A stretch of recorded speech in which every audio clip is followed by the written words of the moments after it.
Hey guys, so we are in the fourth part of how to defend against the Mongols. Today we're going to be covering China. This one's going to be an interesting one because when we covered this first season of the Mongols by kings and generals, one of Genghis Khan's well, not immediate successor, but point is when the Mongol Empire fractured, one branch actually went to China, conquered it, and then essentially set up their own dynasty with, a Mongolian as emperor. So I forgot the name of the guy, but yeah, China was taken and eventually ruled by a Mongolian, right? So this will be an interesting one. I'm actually looking forward to seeing how this narrative is going to play out actually. So, without any delay, I just want to say, if you want to watch the original video without me yapping or being in the corner here, the link is down in the description down below. It's always the first link to this video. And if you like my content and want to help me out in any way, feel free to like, comment, and subscribe. It would really help me out a lot. And I really would like for this small but humble channel of mine to grow. With that said, and now without any further ado, we ought to get to it. Let's watch the fourth part of how to defend against the Mongols, China.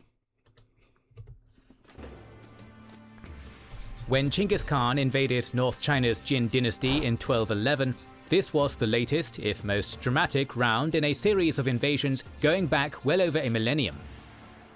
When his armies crossed the Gobi Desert, much of northern China had already been under the rule of nomadic and semi-nomadic horse archer conquest dynasties since the 10th century. From active defense to dissuasion and everything in between, all sorts of tactics and strategies had been employed, with varying levels of success, to stymie the advance of the nomads. These relationships were not uniform, but we can observe some general trends. Firstly was the difficulty for Chinese armies to operate in the open steppes of Mongolia. Nomads subsisted off their herds, who survived off the veritable ocean of grassland. For Chinese armies, reliant on baggage trains and products of farmland, the steppes seemed a desert.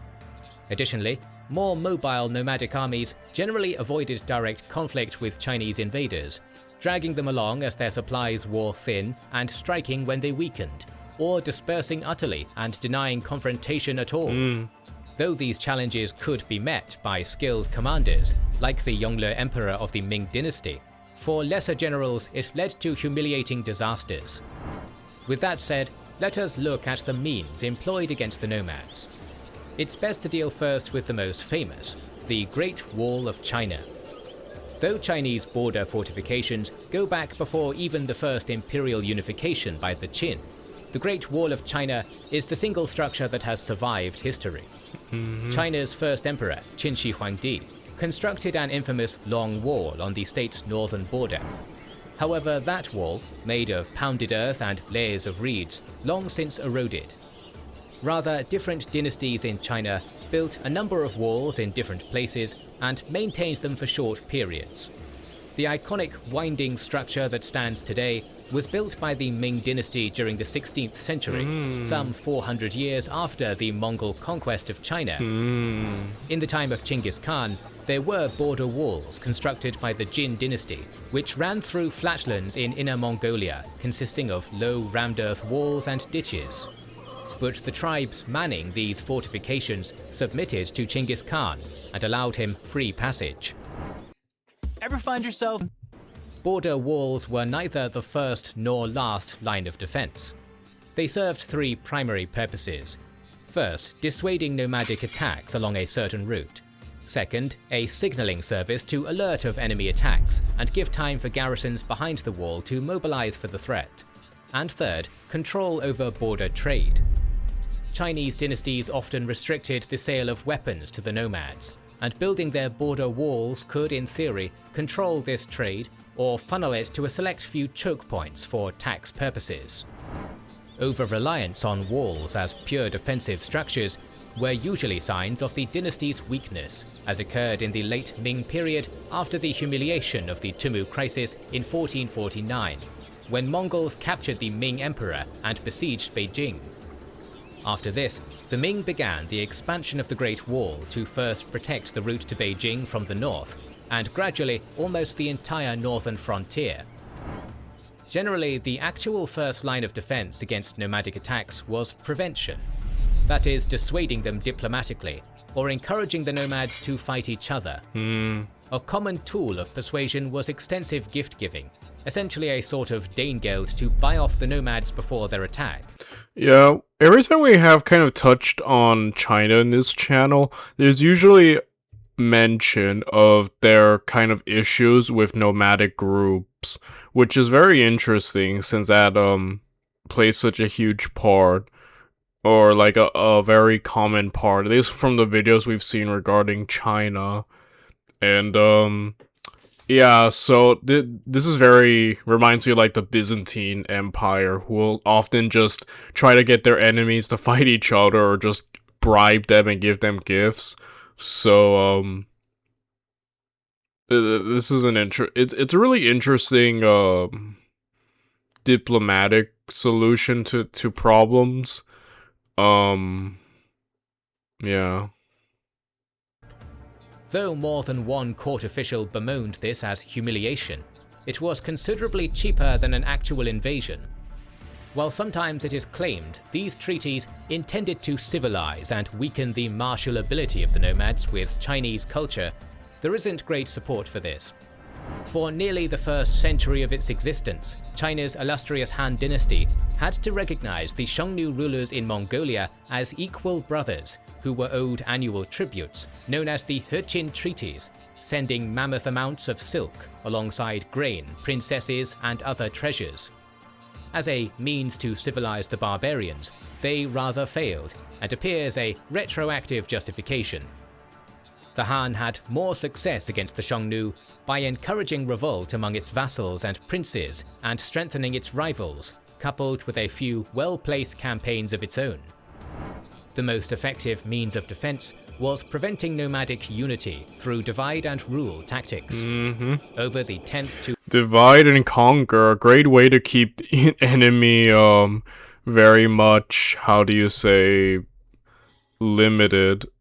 So yeah, it is a really effective way. It is interesting to see how China's using a lot of diplomatic means and trying to really use all these, whether it be through gift giving or diplomacy or anything, just to keep these nomadic peoples kind of like away from going full on hostile, right? Early 12th centuries, eastern Mongolia and parts of North China were controlled by the Liao dynasty, which was ruled by the Khitans, a people related to the Mongols. After their conquest of Mongolia, they established garrisons, forts, and towns across Mongolia, and ruled through what is called a dual administration, using customary law of Khitans and other nomads in the steppe, and Tang dynasty laws for its Chinese and Bohai population. In addition to garrisons and a more familiar law, the Liao dynasty also reorganized the population of the Mongolian plateau into a number of bu, which can be translated as unit, department, or tribe. This saw the removal of existing nomad leaders and their replacement with loyalists to the Liao dynasty, each given an allotted region to call their own, while also serving as units for taxation and administrative needs. This method kept the Liao secure on their steppe border, though less so on their northeastern border, where the Jurchen people in Manchuria eventually rose up, toppled the Liao, declared the Jin dynasty, and conquered North China. However, the Jin did not take Mongolia, and with the passing of the Liao garrisons, the steppes were in a power vacuum. Groups like the Keriid, who had not been under direct Liao control, grew to become the most powerful, while others, like the nascent Mongols, ruled by the grandfathers of Genghis Khan, were becoming a nuisance. Here, the Jin employed a very different technique than the Liao. They made the peoples along their borders their vassals, who manned the lines of fortifications the Jin built in the steppes just south of the Gobi, and provided titles, luxury goods, beneficial trade ties, and military support to those specific groups. For the second half of the 12th century, this was chiefly the Tatars in eastern Mongolia who acted as the enforcers of Jin interests and stopped any other group from becoming too powerful. And when the Tatars grew too rebellious, the Jin switched their support to another people, who would then push down the Tatars.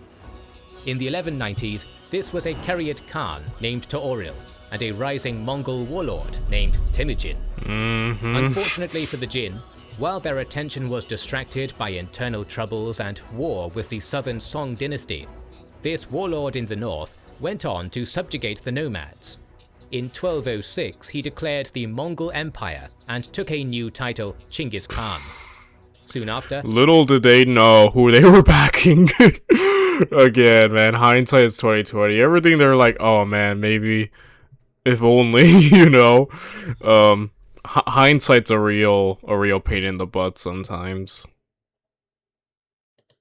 he took his new nation on the offensive against the Jin. What did the Jin do to confront the Mongol attack? As already noted, the Jin's border guard largely submitted. Yeah, we covered this. The early campaigns, you know, that the Mongols did against China and just how they outmaneuvered them, and really, like, it was so one-sided at times. At times, the majority of the time felt really one-sided as the Chinese were just floundering under the Mongolians, you know? It's like, eesh. To the new Mongol emperor. Yet the Jin themselves were no meek force, and arguably held the single greatest military in the world at that time. At their core were the Jurchen horse archers and fearsome heavy cavalry, supported by Khitan horsemen and thousands upon thousands of Chinese infantry and crossbowmen. As the North China Plain is divided from the Mongol steppes by the Yan Mountains, the Jin defense focused on the select navigable passes through them, which were guarded by strong gates and towers. The Jin reinforced these gates, spreading caltrops and ditches before them. Fierce fighting followed, but the Jin were overconfident. The Mongols relied on deserters, spies and scouts to inform them of Jin positions, allowing them to find unguarded passes and exploit weakness.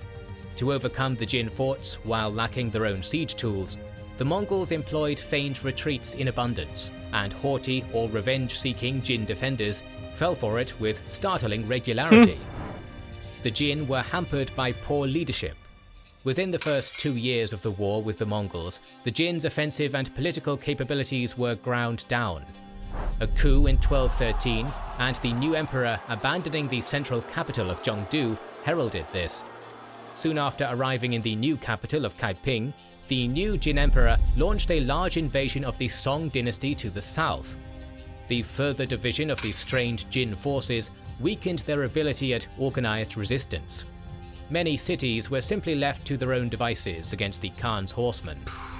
With the accession of a new Jin emperor in 1224, What have you and the absence of the main Mongol armies in Khwarezm, and peace between Jin, Song and the Tangut Kingdom, efforts were made to better prepare against the Mongols. The Yellow River now stood as the primary barrier between the Jin state and the Mongol Empire, and the few routes around or over it were given extra garrisons and reinforced. This also saw the creation of a new army to better combat the Mongols. Called the Loyal and Filial Army, this was an army specially made for anti-Mongol activities. Composed of captives and deserters from the Mongol army, it was a mixed force of northern Chinese, Tangut, Uyghur, Naiman and Kipchak origin, fighting as mounted horse archers like the Mongols. Paid triple that of regular soldiers and armed with fire weapons, this became the vanguard of the new Jin offensives to reclaim their lands. Shortly after the enthronement of the new Great Khan, Ugade, news came that this army inflicted several serious defeats on the Mongols. One of these was even against a rising Mongol general named Sube'etei, whom a furious Ugade nearly removed permanently from command in his wrath. The Jin were at their most effective when they fought the closest to the Mongols. However, this final effort was too little too late. By 1234, in alliance with the Song dynasty, the Mongols crushed the last of the Jin resistance. Soon after, the Mongols and Song were also at war. Here, the Song frontier differed from the Jin experience. The Song had fought with armies of horsemen back to Khitan invasions, when one of their strategies had been planting a belt of forests along the frontier to break up Khitan cavalry formations. The Song territory was less forgiving to cavalry, both hillier and damper, cut by many rivers, marshes, wetlands, and rice fields that could rot the hooves of horses and spread disease among the northerners. The Song dynasty's modern reputation for military incompetence is undeserved, though. The resistance of the southern Chinese was some of the fiercest the Mongols would face. The Song's large cities were protected by mighty walls and wide moats. Border forts and walls guarded major routes, while the Yangtze River served as an immense natural barrier, patrolled by the Song navy. The Song employed all manners of defensive weaponry, from counter-artillery catapults and giant crossbows, fire lances and bombs, to well-armored infantry protected by long spears and stout shields. The Song court, if far from ideal, still managed to produce some skilled leadership, most famously Jia Sidao, and managed a surprising degree of flexibility. While the Mongols often deeply penetrated Song borders, rapid mobilization of several Song armies made it difficult for Mongol gains to be held, and often these Okay. So yeah, it's interesting how the Song and them were allies, and then just it all fell apart there, and now they're the ones having to basically face the main brunt of the Mongols.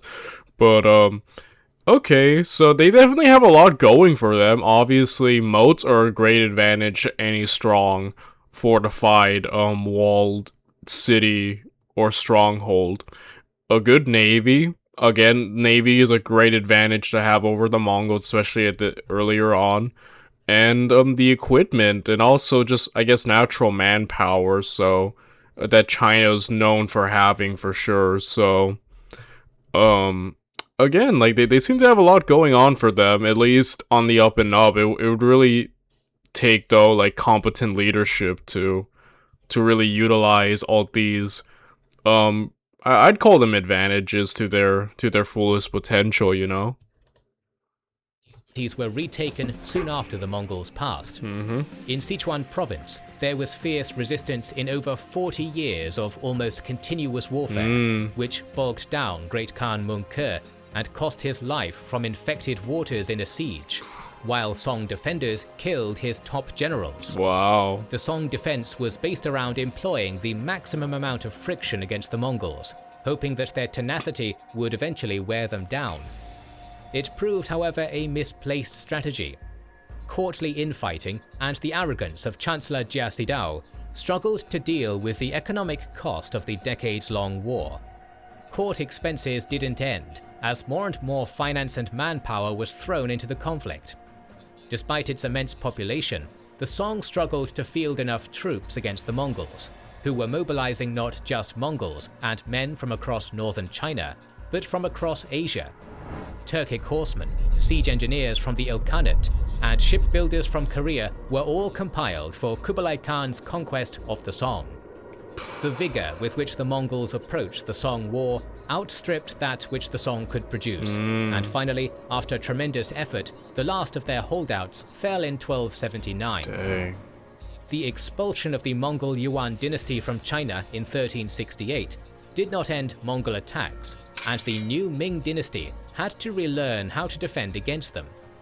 The early Ming period saw invasions of Mongolia, some led by the Yongle Emperor himself. This disrupted life in the steppe, destabilized the northern Yuan, and won a number of victories, but never resulted in conquest or definite gains. Under the Yongle Emperor's watch, the Ming encouraged rivalries between the Western Mongols, the Oirat, and the Yuan remnants, sending supplies and titles to both parties, helping create a division in Mongol society and never letting either become too powerful. But the Yongle Emperor's death in 1424 ended the most effective campaigns and political meddling, which allowed the Oirat, under their leaders Tokhun and his son Esen Taishi, to dominate Mongolia by the end of the 1430s. The few Ming armies sent against him were crushed, as Esen Taishi campaigned from Manchuria to Central Asia. the Ming decided to instead cut off trade with Mongolia entirely. In response, SN Taishi began raiding the Ming border. When the young, inexperienced Ming emperor tried to face him in battle directly, SN Taishi captured him in 1449 and laid siege to Beijing. In reaction to this humiliating failure, the Ming went on the defensive, beginning their Great Wall along their northern border. Even still, northern Yuan armies penetrated the frontier, and in 1550, Altan Khan laid siege to Beijing again. The greatest protection the late Ming received was the breakup of this renewed Mongol unity, and the growth of rival aristocrats in Mongolia itself as the Khan's influence waned.